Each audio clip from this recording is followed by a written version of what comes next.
Hi guys. അപ്പോൾ ഇന്നത്തെ video എന്താണെന്ന് വെച്ചാൽ ഇപ്പോൾ സമയം വൈകുന്നേരം 5 മണിയായിട്ടുണ്ട്. മഴ ചെറുതായിട്ട് ചാറിയും തുടങ്ങിയിട്ടുണ്ട്.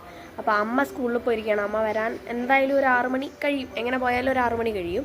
അപ്പം ഞാൻ വിചാരിച്ചു പഴം പഴുത്തിരിക്കുന്നുണ്ട്, അമ്മ വരുമ്പോഴേക്കും അമ്മയ്ക്ക് സർപ്രൈസായിട്ട് പഴംപൊരി ഉണ്ടാക്കി കൊടുക്കാണ്.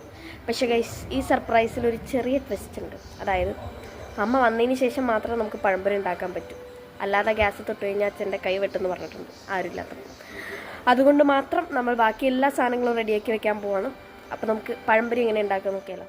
അപ്പോൾ ആദ്യം തന്നെ ഞാനൊരു പാത്രത്തിലേക്ക് കുറച്ച് ഗോതമ്പ് പൊടിയും, ഞാൻ ഗോതമ്പ് പൊടി വെച്ചിട്ടാണ് ഉണ്ടാക്കുന്നത്, ചിലർ മൈദ വെച്ചിട്ട് ഉണ്ടാക്കുന്ന കാണാം.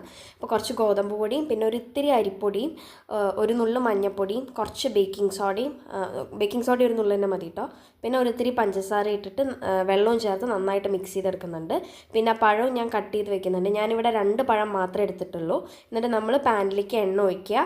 അപ്പം എണ്ണ ചൂടായതിന് ശേഷം ഈ മാവിൽ നമ്മൾ പഴം മുക്കിയിട്ട് പാനിലേക്ക് ഇട്ട് കൊടുക്കുക. അപ്പോൾ എനിക്കിവിടെ പറ്റിയ ചെറിയൊരു അബദ്ധം എന്താണെന്ന് വെച്ചാൽ, ഞാൻ ഈ പഴം കട്ട് ചെയ്തപ്പോൾ വല്ലാണ്ട് തിന്നായിപ്പോയി. അപ്പോൾ വല്ലാണ്ട് തിന്നായതിൻ്റെ ഒരു പ്രശ്നം ഉണ്ടായിരുന്നു. അപ്പോൾ നിങ്ങൾ അതും കൂടെ ശ്രദ്ധിക്കണം കേട്ടോ ഉണ്ടാക്കുമ്പോൾ. ഒന്നിട്ട് വരുമോ? സർപ്രൈസ് പൊട്ടിക്കാൻ പോകും. സ്പെഷ്യലാണല്ലോ പഴംപൊരി ആൻഡ് കട്ടൻ ചായ. നോക്കട്ടെ.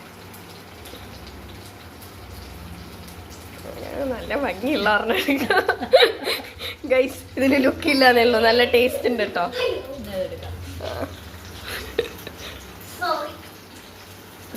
അമ്മ എന്തായാലും നല്ല ഹാപ്പി ആയിട്ടോ. അപ്പം നിങ്ങൾ ഇതേപോലെ അമ്മമാർക്ക് സർപ്രൈസ് ഒക്കെ കൊടുക്കാൻ ഇഷ്ടമുള്ളവരാണെങ്കിൽ എന്തായാലും കമൻറ്റ് ചെയ്യുക.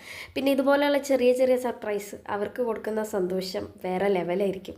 അപ്പോൾ എല്ലാവരും ഒന്ന് ട്രൈ ചെയ്ത് നോക്കാം കേട്ടോ. Bye bye.